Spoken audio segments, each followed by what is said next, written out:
So when I first started my business, I was super excited. I thought I had struck gold. I was excited to be able to take more than 2 weeks of vacation, to not have to report to someone, to not have to get in at 9 a.m. every day, to never have to sit on the subway unless I really wanted to.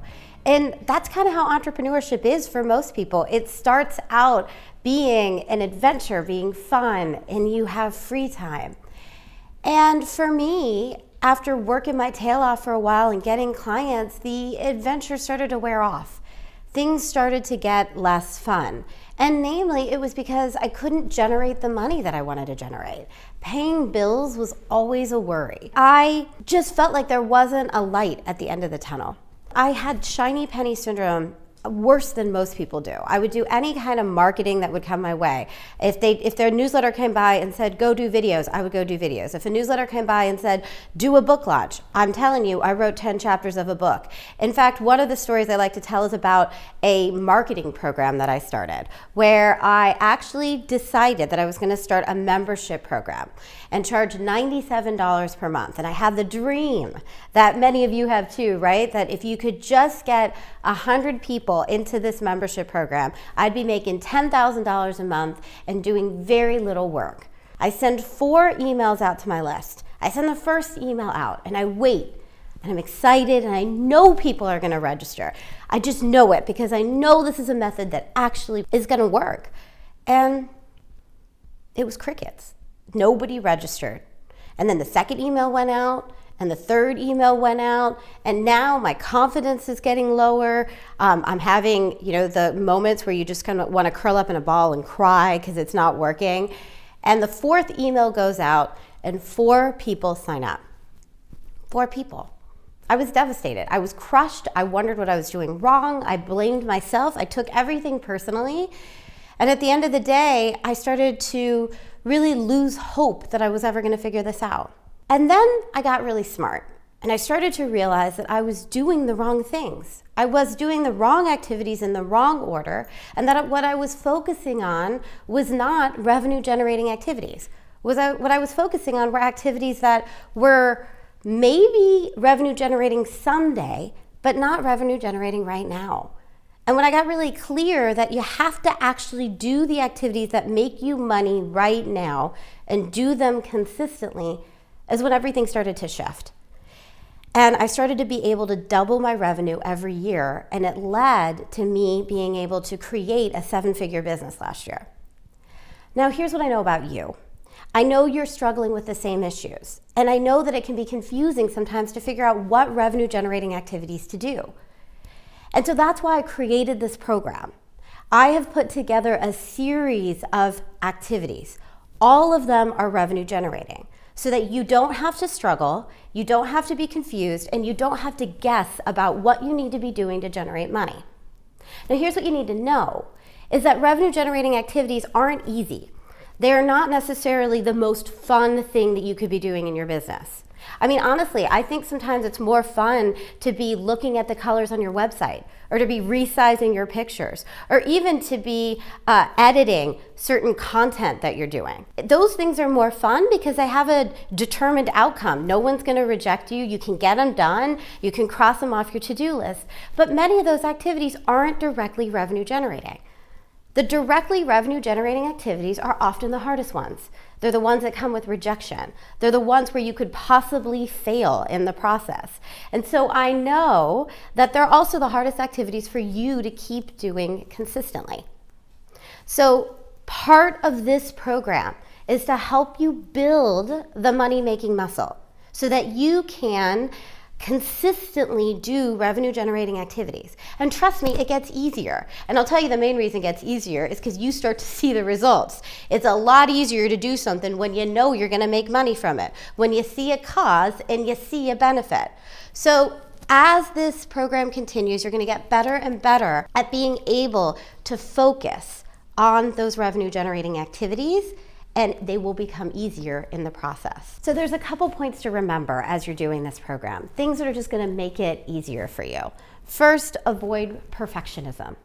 Now I know for some of you, that's gonna sound like an impossible task. In school, they teach you that if you turn in a paper and it has errors on it or the material doesn't make sense, you're going to get it back with all kinds of red marks and a bad grade. And you might even be publicly shamed or embarrassed for doing it wrong.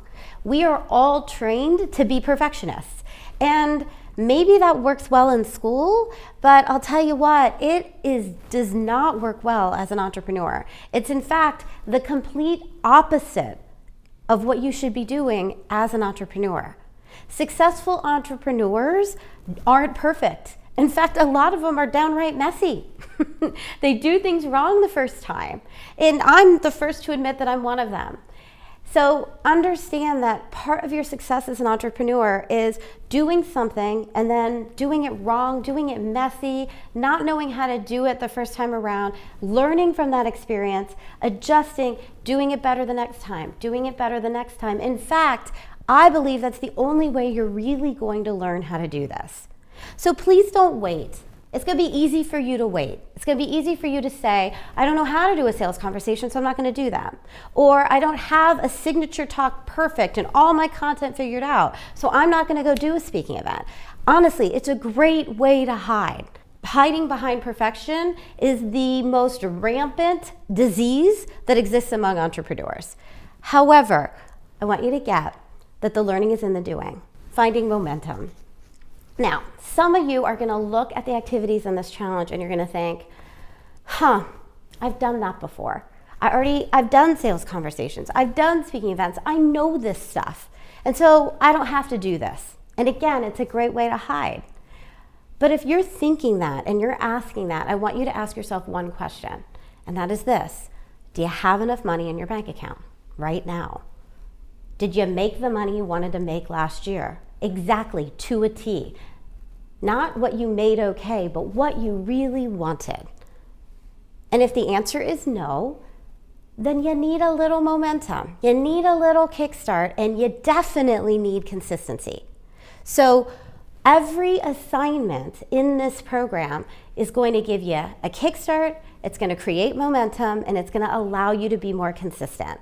So make sure that you follow each assignment, even if you've done things before, because you're going to be truly, truly surprised at the amount of momentum and growth that happens in your business when you are just consistent with every assignment every week. And know this, I know that this program isn't easy. In fact, it's one of my more challenging programs. It's why I call it the More Money Challenge.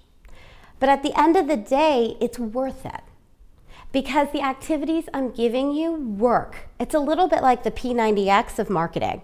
They're hard, but the results are worthwhile. Understand that there's going to be two parts of every assignment. The first part is an activity that's going to help you meet more people and generate more leads.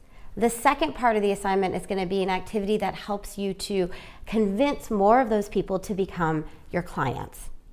If you miss a challenge, don't worry. Don't try to go back and catch up with that challenge. Just stay with us and do the challenge of the current week. The challenges don't have a particular order. Don't feel like if you missed one, then you're going to be out of sync and you can't complete the program. It doesn't work that way. If you finish one challenge, great. If you finish 3 challenges, great. Know that the point is to just do the challenge and get it done, no matter where you jump in, no matter what is coming up in your life or your business. This week's activity is to send an ask email to your friends, family, and colleagues and do 3 sales conversations. Now, I'm not going to beat around the bush here. I'm known for diving in and giving content right away. How it is that if you're going to make more money in your business, then you have to get out there and meet more people and then persuade those people to get into a conversation with you. And then you need to ask those people for money and have them to say yes, right? It's all about finding people and converting those people into clients. So the best way to do that, in my opinion, as we get started here this week, is to send out an ask email. Now, before we get into specifics on the ask email, I want to define what it means to ask someone to work with you and what a sales conversation is. So an ask is when you talk to someone who could be a potential client of yours and you ask them to do a conversation with you. to set up a time to speak. Now that conversation I call a sales conversation. The definition of a sales conversation is when you have a conversation with someone and you tell them about your program, your product, or your service, and then you request money from them. That's the key part, the request for money. I'll tell you, I can't tell you how many clients I come in and they say to me, but Monica, I had the conversation and nobody's buying from me. And the thing that you're missing is that you're not making the request for money, or you're not making it in a clear way that people understand. So remember that it's not a sales conversation unless you make the request for money. That's just a conversation. So this week, I'm gonna teach you how to do an ask email. And an ask email is when you write an email to your list of friends, family, and colleagues, and in that email, you are requesting from them that they do a conversation with you about your programs, your products, and your services. Now, for those of you that are advanced, you're gonna send this email out to your current list, however many people you have on your current list. And if you're a beginner, you're going to want to create a list of people to send this email out to. Now, some of you might be thinking, well, I don't even have a database yet. I don't have anyone on my list. I don't know who to contact and what this is all gonna be about. Don't worry, take a deep breath. Everybody has at least 200 people you know. I know you're thinking, but I don't, but you do, especially if you include Facebook and all social media. So step one is to set up your mailing list. Now, if you're confused about this or you're just starting, I'm gonna tell you the easiest way to set up your mailing list is MailChimp. It's a very easy software. You can just import your names into that, and it's very inexpensive. So if you're looking to just get started fast, use that one to begin with. Again, point of this challenge is so that you can get it done and not worry about all the complicated details. Now, what names are you gonna put into your database? Start with friends, family, and colleagues. You wanna put in everyone you've ever known, who you've worked with before, who you went to high school with, who you went to college with, who you got your master's with, every job that you've ever been at. Put in everyone you know into your database. Now, some of you are gonna be saying to me, well, my friends, they don't wanna buy from me. They're not even in my target market. And my response to you is, they may not buy from you, but they are gonna refer to you. And you'd be surprised how many of your friends and family and colleagues are gonna be so proud to be on your mailing list. And they're gonna be so excited to be able to read about what you're doing in your business, and they're gonna send people your way, even the people that you would least expect. Trust me, this happened to me and it happens to so many of my clients. Just by letting the people that love you the most know about what you're doing in your business often helps your business grow the fastest. Another great place for you to find people for your database is to look at your social media accounts, to look at Facebook and Twitter and LinkedIn and see who's on those accounts and add them to your database as well. And finally, the whole act of putting this database together can literally make you want to pull your hair out. Sitting down and entering name and email one by one, or putting it in a spreadsheet, it can be exhausting. And I know that's probably not what you want to be doing right now. So I highly suggest that you hire an assistant to help you with this. You can bring on a babysitter to give you extra hours. I know for me, I hired a young woman who was an actress. In my first year of business, I paid her $15 an hour. She worked for me 4 hours a week, every Friday, and she entered all my names. And it was such a weight off my shoulders. So please don't try to do this by yourself, and make sure that you get some help in the process so it actually gets done. So let's get into the good stuff. How do you actually write this ask email? Well, the ask email has 3 parts: a reason, a description, and an example. And I'll describe each part to you. Now, don't worry, you don't have to take mad notes. There's a template that you can download, your challenge guide, that gives you kind of like a Mad Libs, a fill in the blank, so you don't have to worry about making this up on your own. So let's start with the reason. You want to give a real reason why you're asking people to do a conversation with you. And the reason I said real reason in here is because it shouldn't be a cheesy reason. It shouldn't be, hey, I want to really, really help you, and therefore I want to have a conversation with you. People, it's overdone, and it's not really believable. It's got to be a reason that comes from either maybe time of year or desire or a trend. So let me give you an example. You might be a health coach or a health expert. And let's say that it's the beginning of the year. the beginning of your letter would say, hey, I've noticed that it's the beginning of the year, and my friends and family, and especially my clients, are all beating themselves up. And they're beating themselves up because they had New Year's resolutions, and their New Year's resolutions has gone out the window. And as soon as your resolution goes out the window, you decide that you can't do it anymore. And when you decide that you can't do it anymore, you start to get discouraged and you start to beat yourself up. And then when you beat yourself up, there's no opportunity for you to be healthy. And that is the worst thing for me to see.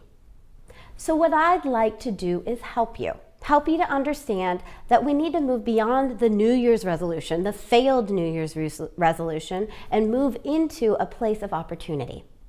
So I'd like to set up a conversation with you where we can talk about a real action plan that's going to have you be healthy this year. That's not about your own discipline and focus, but it's actually about support and planning to help you get there. Okay, so that's a real reason. And let's move on to description. So now that you've given the reason, you need to tell them exactly how is this conversation going to work. Because you don't want to make the mistake of being like assuming that just because you offer a free sales conversation, people are going to take you up on it. I want you to remember that people's time is just as valuable as their money. And unless they really get clear on why they're doing the conversation with you and what they're going to get out of it, they're not going to sign up for it. So an example of a description might look like this. In our conversation, number one, we're going to get really clear on figuring out what your ideal body looks like and how we can create it together. Second, we're going to figure out what the challenges and obstacles are that are getting in the way to you creating your ideal body, to having a regular fitness routine, to eating the foods that you know you should be eating. And finally, we're going to create a plan together so that you'll have every step of what you need to do to make your health goals a reality. And you can stop beating yourself up over failed New Year's resolutions. So that's a great example of the description part, right? Crystal clear about what they're going to do. And it sounds great, right? I mean, I'd want to do that conversation when I read all three parts of that. And then the final part is an example. So there's lots of ways that different people learn, and some people learn by description, some people learn by invitation, and a lot of people learn from examples, right? And they're most convinced when they hear about other people's success stories. So a great part to put here is an example of how this has worked with other people, a testimonial per se, or a story. So let me give you a way that you could do that. You might say, one of my clients, Sarah, came to me and she had tried over and over and over again to lose weight every single year. In fact, she was the queen of New Year's resolutions that had gone wrong. And we decided to go slow this time. I gave her an action plan where she worked out 3 times a week and she started making one simple health change in terms of her eating every single week. And within 3 months, she had lost 17 pounds. And the part that she was most excited about was that it felt doable. It didn't feel like this unachievable goal that she had tried to hit every year. And that's what I want for you, is I want your goals to be doable. I want them to be achievable every single day. So I have 12 conversations available this month. In order to claim one of those conversations with me, just shoot me an email at support@healthyu.com. and we'll get you hooked up to do that conversation. So I want you to notice that at the end of that, I gave them a reason that they needed to sign up right away, that she only had 12 conversations available. And I also gave you clear instructions on how you could sign up for that conversation. So make sure that you put that at the end of your letter as well. And again, the template for this letter is in the challenge guide for this week, so don't panic if you didn't get everything I said. The most important thing is that you understand the parts of the letter and why we put in the parts of the letter. And I also want you to understand that if you're out there and you have a different way of doing this, it's okay, right? If you have a different way of showing an example, or if you have a different way of describing what you do, you can shift it to work for you. But if you've never done this before, I suggest that you follow the model because it does work. So your challenge for this week is to send out the ask email and do 3 sales conversations. So I'd like to give you a hand with those sales conversations. When I first started selling, I gotta tell you, when I first started, it was hard. And in my first year of business, I remember what it was like every time I got a potential client to sign up for a conversation with me. It was literally like I'd get so excited for that conversation to happen. And I was charging about $325 a month for my program. So I would automatically say, okay, this person's gonna say yes, and that $325 is gonna go towards my rent. So even days before that person came in to do the conversation with me, I had already had them saying yes, and I'd already spent the money that I was going to get from them. So you can imagine the kind of pressure that I put on myself when I started these sales conversations. Now my guess is none of you are doing that to yourselves. But if you are, you'll understand that what that meant for me was that I would start these conversations and I would be totally in my head about what do I say next? And how do I convince this person to work with me? And how do I make sure that I say exactly the right words so that they have to say yes to my program? Now that meant that all of my energy was here. Literally, I was in my head the whole time. So I'd be surprised if I heard a single word that that person was saying to me. And I'll tell you, it wasn't great for conversion. And what I mean is that it wasn't great in terms of them saying yes to working with me. And in fact, it felt like it was completely unpredictable. Some people might want to work with me and say yes to it, and some people didn't. And it felt like I couldn't understand why some people said yes and some people said no, and a lot of people said maybe. And I felt really out of control with my business. And I know that many of you may struggle with that same issue. You feel a sense of desperation and pressure every time you're in a conversation because you need this person to say yes, because this is the person that is going to make client number 8, and you are really trying to get to 10. Or this is the person that's going to provide that extra $400 that you need to go towards your car payment this month. The reason I did this program is so you can get out of desperation, because I'm going to show you with each and every week assignments that are going to create more and more leads for you. So you don't have to feel desperate about, oh my gosh, this is the last person that I may talk to. This is the last person that may be able to contribute to my car payment. And when you lose that desperation, you can really be in a place where you are not in your head, that you can actually focus your energy and your attention in front of you, in the person in front of you, so that when you are talking to them in the sales conversation, you're actually listening to what they have to say and responding to what they have to say. You're not trying to figure it out in your own head. And trust me, when you start to become really present like this, it's going to shift your entire sales conversation. It's going to feel more like a conversation, more like a back and forth dialogue.